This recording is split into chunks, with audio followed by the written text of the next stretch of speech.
L-istilja Taljan tal-futbol Gianluigi Buffon se jkun l-attrazzjoni ewlenija fil-Festival ta' ċikkolata fil-Ħamrune, bid-differenza li se jkun magħmul miċ-ċikkolata. Żorna li ċ-ċikkolati rinomat Tiziano Kassar waqt li kienet jagħmel l-aħħar preparamenti fuq din l-iskultura li mhux biss tirrikjedi mijiet ta' kilogrammi f'ċikkolata, iżda wkoll ta' sigħat ta' impenn biex ikun jista' jfassal l-iskultura bl-iprem dettall. Fil-fatt jirriżulta li din se tkun qed tirrikjedi mal-180 kilogramma ta' ċikkolata. Tlabni jispjega l-ħsieb wara din l-iskultura u għaxiex għażel lil Buffon għal din is-sena wara s-suċċess li kien għamel is-sena l-oħra bil-figura tal-attur ċelebri Russell Crowe.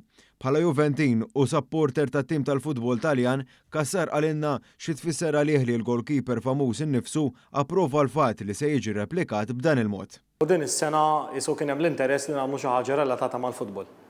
Allura ridna nagħmlu leġendarju tal-futbol, kif ukoll ħafna minn nies jafu għadu kif rebaħ l-aqwa onur tal-aqwa gowler ta' kull żmien. U għażilna li nagħmlu il-Gianluigi Buffon. Ovvjament għamiltu iktar għall-qalbi, però għamilnieh bil-ger tat-Taljani u morna daqsxejn lura fit-2006 meta rebaħ il-World Cup u għamilna replika ta' dak iż-żmien kif kien. Spjegalna wkoll il-proċess estensiv li hemm wara din l-iskultura li jirrikjedi xogħol li jtul sassijat bikrin ta' filgħodu.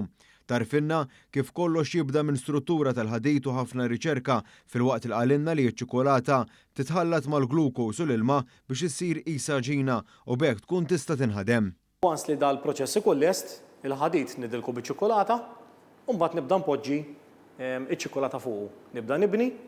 Wara li ċ-ċikolata tibbies li tissoda ftit, jiena nibda niskultura biex nibda noħroġ id-definizzjonijiet tal-kubtej, tas-saqaj, il-pexxu l-fejġej, il-qatt, l-idej, ir-ras biex imbagħad l-istep ta' wara tkun li nibda nlibbes il-personaġġ.